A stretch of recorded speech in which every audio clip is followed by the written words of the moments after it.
Hi everybody, welcome to my YouTube channel. I'm Lonimi Maseko, and on this channel I aim to help you enhance your quality of life. And what better way to do that than to start the video and talk about how to become the woman of your dreams. Now, this video is also applicable to anybody, males alike, but because I'm a woman and I want to motivate my girlies out there that are watching, I'm going to title this video how to become the woman of your dreams, but it can also be how to become the person of your dreams. Now, to become the woman of your dreams, we have to start by being brutally honest with ourselves. Oftentimes, what I noticed in life about people that want to set goals and they want to achieve them is that they will start off, let's say it's the new year. They will start off by saying, okay, in the new year, I'm going to start my goals. I'm going to start this, let's say, company that I've always wanted to start, and I'm going to dedicate myself to doing that. Or I want to start a doing content creation. I want to post a lot of videos and I want to take it seriously. Or I want to become more healthy. I want to be more fit and exercise more. So what happens is that in the new year, people set goals, but as time goes on, they don't actually implement the steps that are needed to actually fulfill those goals. So the thing is, sometimes there's a discrepancy between goals that we set for ourselves and what we actually do in our day to day to make those goals turn into a reality. And that is why it's very important to be brutally honest with yourself. If you want to become the best version of yourself and you know that this is something you've always dreamed of, let's say your dream is to become a successful lawyer or you want to become a successful entrepreneur, right? But you are not actually putting in the steps to get there, then you're not being honest with yourself. So before we even get into some of the steps to become the woman of your dreams, take a notebook and take a pen.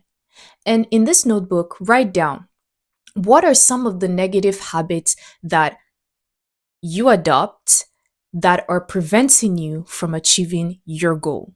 So let's say, coming back to the example I gave, or one of the examples I gave, let's say your goal for the new year is to lose weight, right? And you want to become more healthy.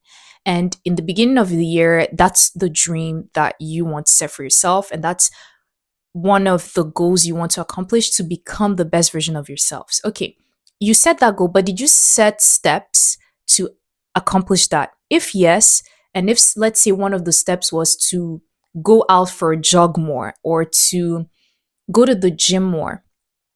Okay, when you set those goals, negative habits could be that you don't go to the gym at least once a week, or negative habits could be that although you go to train, immediately after you're taking meals that cancel all the hard work you've done at the gym. So, this is what I really mean. I think that a lot of the times we tend to do that. We have goals, but we have contradictory actions that cancel those goals, right? So, it's very, very important to be brutally honest with yourself and to write down what are negative patterns that you've adopted. Another example could be, let's say, your goal is to get a job, right? You want a corporate job and you want to make more money in your life. But maybe your negative habit could be that you have a bad attitude, like you're not teachable, you don't take constructive feedback well, right? Although your dream is to get that corporate job and you want to make money, you have qualities that are not attractive for employers. And that's the thing. Everything I'm saying here, guys, is because I believe that we need to take accountability and we need to be brutally honest with ourselves. If we're not honest with ourselves, we are not going to get to where we want to be in life.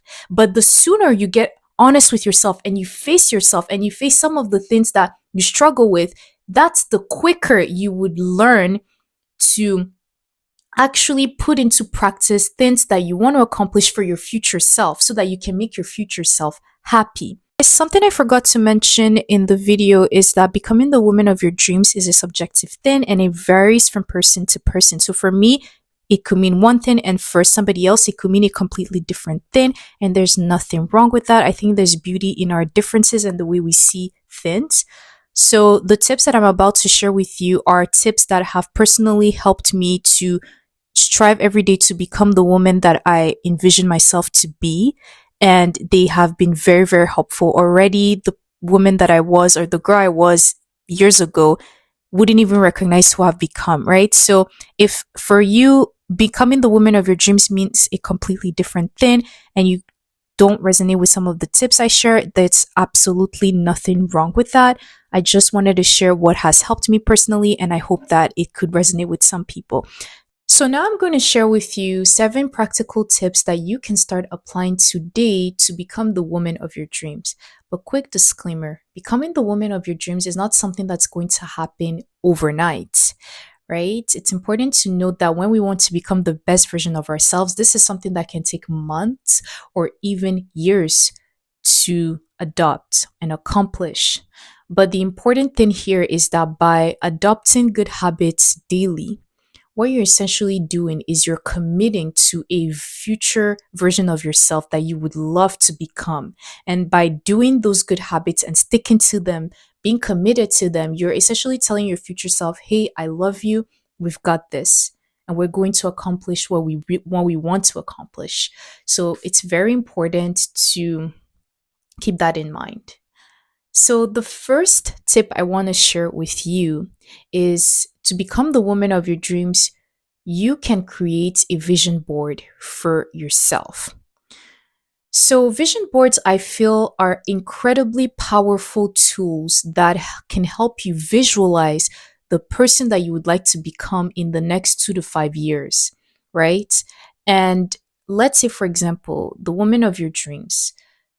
In this vision board, is she healthy? Is she a woman that has a healthy diet? Does she exercise regularly? Does the woman of your dream have good posture?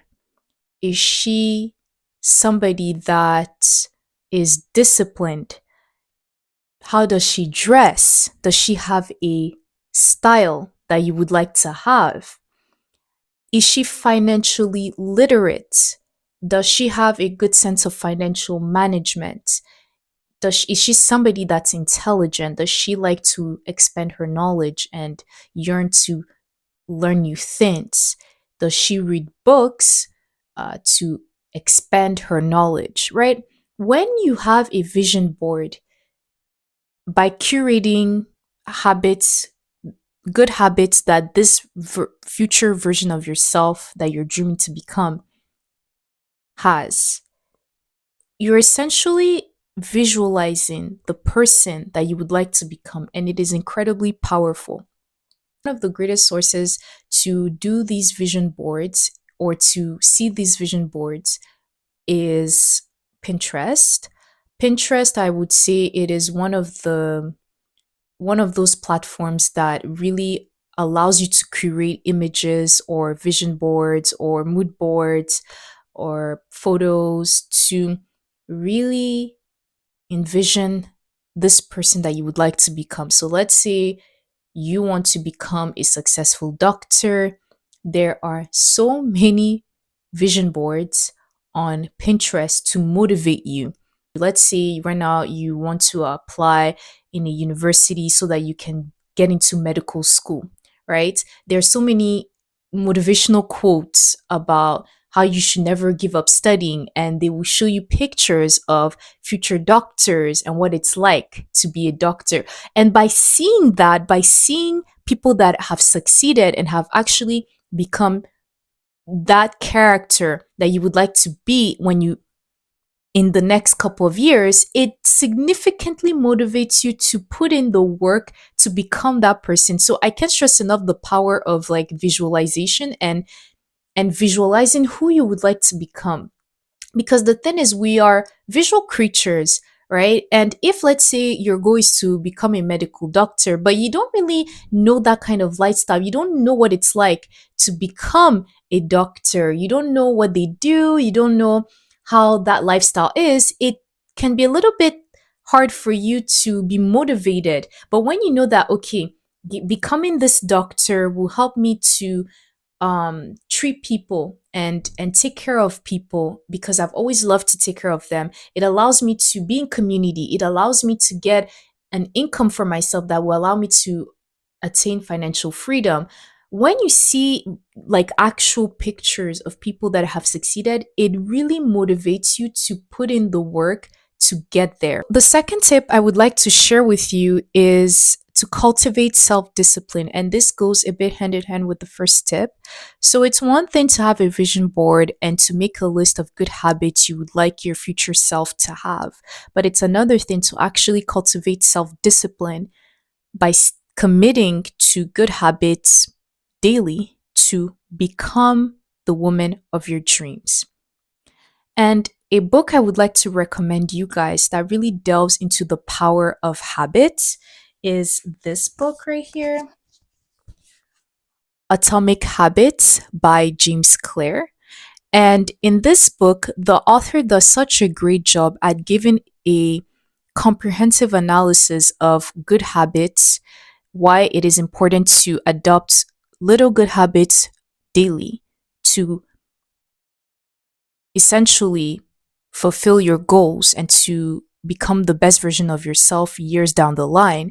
And he juxtaposes that with bad habits and what happens when every single day, when we adopt bad habits and we don't think they're a big deal, when you compound those bad habits on a day to day, then it will tilt the trajectory of our lives towards a negative life trajectory.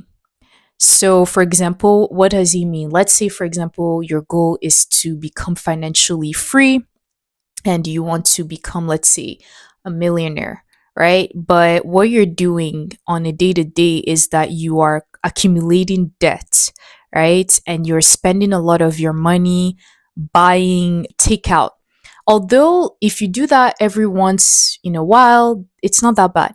But knowing that you have debt and you are every single day um, spending your money for things that are worsening your debt, then when you compound those bad habits down the line, it's not going to help you accomplish your goal to become financially free and to become a millionaire. So the author, James Clear, he does such a good job at breaking down, bad habits, breaking down good habits, the results that we get from good habits, the results that we get from bad habits. And this book it's one of my all-time favorite self-help books. So I highly recommend that if you are currently somebody watching this video and you struggle with bad habits and you don't know where to start, you don't know how to set yourself a framework to be able to put in the work to accomplish habits that will help you to become your dream self, get this book. Do yourself a favor and get this book. The next tip that I want to give you is to have words of affirmations. So what you guys are going to notice is that when you want to become the best version of yourself, become the woman of your dreams, it's going to be a lonely journey, right? The thing is, in society, people are taught to not stand out, to stay among the crowds. And a lot of people, they do that. They are too afraid to stand out, so they will try to blend in with the crowd. And they feel that's comfortable for them. But when you automatically want to aim higher for yourself and you want to be the best version of yourself, whether you like it or not, it's going to cause you to stand out. And you're going to notice that as you're trying to get better, or as you're trying to level up and be the best version of yourself, it's going to attract envy, it's going to attract jealousy. And this could be from people that are closest to you, such as your friends, such as members of your family, or acquaintances. And that's the thing. It's important to understand that the journey can get lonely, and you have to be your biggest supporter and you have to be your biggest cheerleader.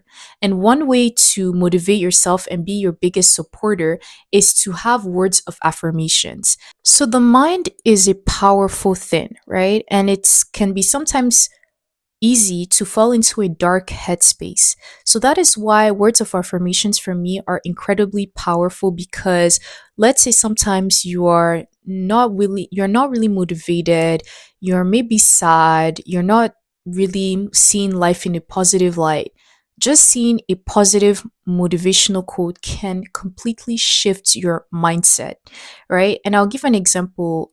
Back in the day when I had my first corporate job, I remember I wasn't really happy where I was working, and what I would do is I would print motivational quotes and I would pin them on my desk, so that sometimes when I wasn't really motivated to work, just seeing a motivational quote like "I love you, you are going to become the best version of yourself, you're going to be financially successful," just seeing quotes like that would motivate me and would remind me of why I was putting in so much work for my corporate job, and why that was temporary and it wasn't going to be forever that I would feel so demotivated at work.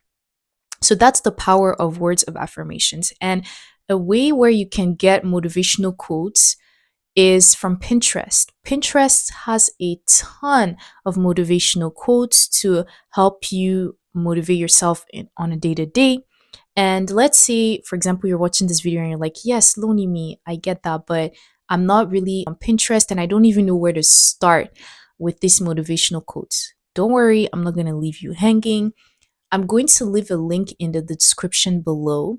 And this link is going to be a link where I curated some of the motivational quotes or inspirational quotes or prayers that motivate me on a day to day. And I have made a board on Pinterest for that. And I'm going to share with you the link so that when you click on the link, it will direct you to that board so that you can also look at some of the quotes and it can motivate you as well. The next tip on how to become the woman of your dreams is to learn on demand skills. So, the reason why I want to put an emphasis on this is because the woman of your dreams has to be somebody that's attuned to the environment around her. And the thing is, in the society that we live in, more and more, a lot of jobs are being replaced by AI, artificial intelligence. So, to be the best version of yourself, you have to be able to understand the environment around you and how to quickly adjust yourself to become somebody that's valuable to employers. Let's say if you're looking for a good paying job and a job that makes you fulfilled in the labor market. And a way to do that is to really learn on demand skills. So, on demand skills can be skills like having computer literacy skills, having public speaking skills, having good communication skills, being somebody that has good coding skills, being somebody that has technical writing skills, and also being good with programs such as Excel and data analysis skills. I'm not asking you to learn all of these skills, but I do think that as we're moving more towards a digitalized and technological world, it's important to recognize that a lot of jobs are being scraped out because of AI. And as a result, to make yourself more employable, then consider learning new on demand skills.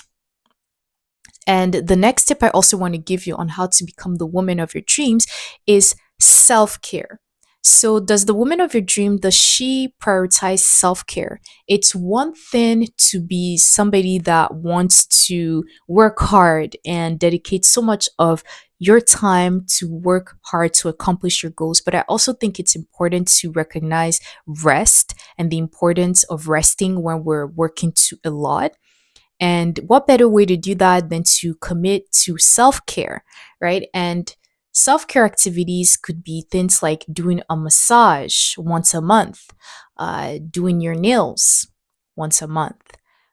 Does the woman of your dreams Does she take regular walks to the park or to the forest to clear her head as she's listening to a podcast or a song that she likes? So it's these are the type of things that you should consider for the best version of yourself that you want to be, because it's one thing to work a lot, but it's also another thing to recognize that we can't pour from an empty cup. And a way to fill our cup is to focus on self care as well. Tip I want to share to become the woman of your dreams is being benevolent. Yes, you heard that correctly. So, the thing that I noticed about this society is that we are oftentimes encouraged to have self love and to pursue our individualistic desires. And while that seems good on paper, I think oftentimes what ends up happening is we lose our ability to be in community. So, the woman of your dreams is somebody that you want to emulate because of her kind nature, because of her benevolence, because she is not just thinking about her needs, but also thinking about other people and how she can be of service to people, how she can be in community, and how she can make herself somebody that is approachable and somebody that people can depend on, right? And there's this quote on Tumblr that perfectly emulates what I'm trying to say. And this quote says, they brainwashed an entire generation into believing doing everything on your own, lacking community, devaluing family, and normalizing detachment was cool. And I couldn't agree more with this quote. I do think that it's really important to have self love, but in the same breath, also admit that it's also important to be somebody that wants to be in community, right? And I can definitely understand if you're an introvert and you're watching this video and you're not really comfortable with socializing with people and being in a community. Similar to me, I used to be like that, and sometimes I still struggle with that to some extent. Push yourself, put yourself out of your comfort zone and go out more and ask God to give you strength to be in those circumstances. Because let's say one of your goals in life is to become a public speaker, but you're introverted, right? At the end of the day, you have to be able to do it in such a way where, although your introverted nature doesn't change because that's who you are and that's beautiful, you also have to be able to compromise and put yourself out of your comfort zone to be able to experience things in your life that will fortify your character. And if you want to become a public speaker, that automatically requires that you will need to learn to speak to people in public, and you will need to learn to improvise and to give advice, life advice to people.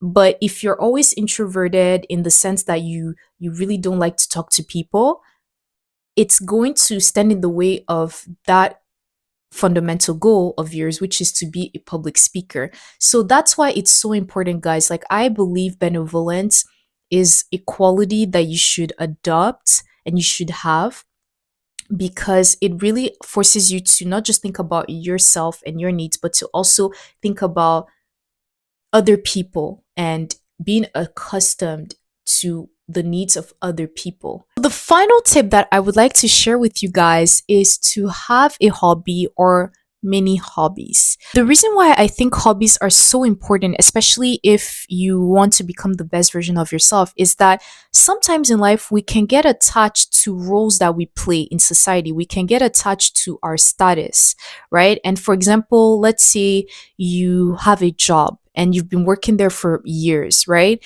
But you have attached your identity to that job. The danger with doing that is that, let's say sometimes in life happens, and God forbid, maybe one day you're going to experience a layoff, or due to reasons out of your control, you end up getting fired from that job. It's going to be very, very hard for you if, let's say, during your entire career, professional career, you only attached your identity to that job, it's important to have another hobby that gives you fulfillment and that makes your soul sing, so that when the pressures of life get tough, you have something that calms your soul down, right?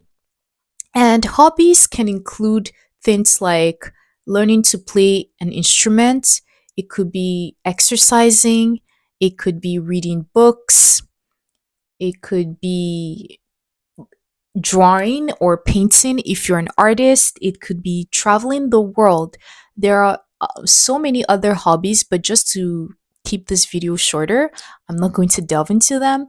And if you're somebody like me who has multiple hobbies, and you can sometimes feel overwhelmed by those hobbies, find a way to have a schedule to be able to commit to some of these hobbies from time to time. For example, I have a schedule for my hobbies. Do I always respect that schedule? No, because sometimes life happens and it can get overwhelming, but I try my best to commit to that schedule. Well, I'll give an example. Let's say in the beginning of the year, my goal was to take piano lessons for a couple of months. And after that, once that was done, I wanted to pour into other hobbies. And I started by learning to speak a new language, Japanese, which I've been learning for the past couple of months. And I'm also trying to commit to doing video editing for my YouTube videos so I can be publishing my videos at least once or twice a month for you guys.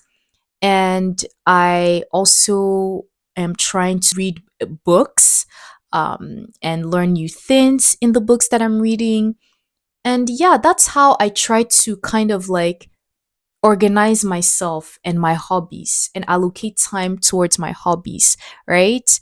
And I also love to go for a run outdoors every once in a while. And I tell myself, okay, in this particular day, go for a run. After, try to learn Japanese. After, try to do this. And by allocating time to doing the things I love, it really, really gives my soul fulfillment. And the thing is, just to give a bit of a context, I recently lost my job.